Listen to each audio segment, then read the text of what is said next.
રાજકોટ મહાનગરપાલિકાના જન્મ મરણ વિભાગમાં ફરી એકવાર સર્વર સ્લો થતાં જ અરજદારોને જે પ્રકારે અત્યારે હેરાનગતિ થઈ રહી છે તેના ક્યાંક દ્રશ્યો પણ સામે આવ્યા સોશિયલ મીડિયામાં.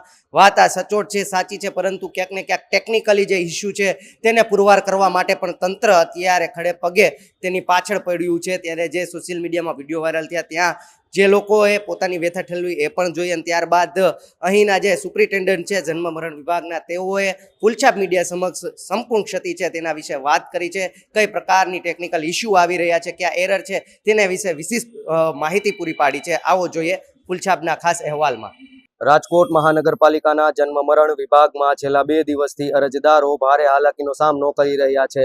રાજ્ય સરકારના આદેશ અનુસાર હવેથી તમામ કામગીરી કેન્દ્ર સરકારના CRS પોર્ટલ પર શિફ્ટ કરવામાં આવી છે, પરંતુ આ નવા પોર્ટલમાં સર્જાઈ રહેલી ટેકનિકલ ખામીઓના કારણે કામગીરી સંપૂર્ણપણે ધીમી પડી ગઈ છે. આ અંગે વધુ વિગત આપતા સબ રજિસ્ટ્રારે જણાવ્યું હતું કે મારું નામ છે પ્રેરિત જોશી. હું અહીંયા સબ રજિસ્ટ્રાર તરીકે ફરજ બજાવું છું જન્મ મરણ વિભાગમાં. જન્મ મરણ વિભાગની કામગીરી રાજ્ય સરકારના આદેશ મુજબ હવેથી કેન્દ્રના પોર્ટલ CRSમાં કરવામાં આવે છે. હવે હાલ CRS પોર્ટલની અંદર એરરો આવે છે. એની અંદર રિક્વેસ્ટ બોડી મિસિંગની એરર આવે છે, ઇનવેલિડ ટોકનની એરર આવે છે. સાથે સાથે એ લોકોએ મલ્ટિપલ લોગિન બંધ કરી દીધું છે. મલ્ટિપલ લોગિન એટલે એવો ઇસ્યુ છે કે એક જ ID અમને રાજકોટની અંદર આપેલું છે. એ આઈડીની અંદર અમે લોકો 5 કે 7 સિસ્ટમમાં કામ કરી શકતા. હવે એ બંધ કરી દીધું એટલે એક જ ID એક જ સિસ્ટમમાં શરૂ થઈ શકે છે. હવે જેના કારણે મારે આટલા બધા લાખો પબ્લિકને એન્ટ્રી કરવામાં અમને ઇસ્યુ થાય. એક જ વ્યક્તિ એટલી બધી એન્ટ્રી ના કરી શકે.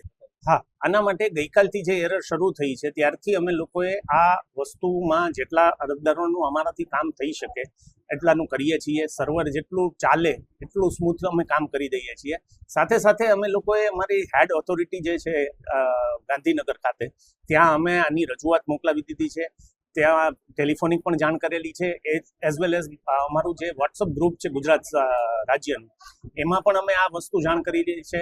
અમારી સામે બીજા ગામના રજિસ્ટ્રારો છે એ લોકોએ પણ રજૂઆતો કરેલી છે અને આ સત્વરે નિકાલ કરી આપવા ટેલિફોનિક સૂચના આપી અને અમારા ચીફને અમે વાત કરેલી છે. એમણે બાંહેધરી આપી છે કે અમે દિલ્હી વાત કરીને આપને જણાવીએ છીએ શું છે અને ક્યારે છે. એનું હજી અપડેટ આવેલું નથી. જેવું અપડેટ આવશે અમે સત્વરે આપને જાણ કરશું. વૈકલ્પિક રસ્તામાં અત્યારે જે કોઈ અમારી પાસે અરજદારો આવે છે એની અમે જેટલી પણ અરજીઓનો નિકાલ કરી શકીએ છીએ લઈ છીએ. જેમાં પ્રાયોરિટી છે એ લોકોની પ્રાયોરિટીમાં કઈ રીતે એનું સોલ્યુશન લાવી શકીએ છીએ કે જેથી એના પ્રશ્નોનું નિરાકરણ આવે.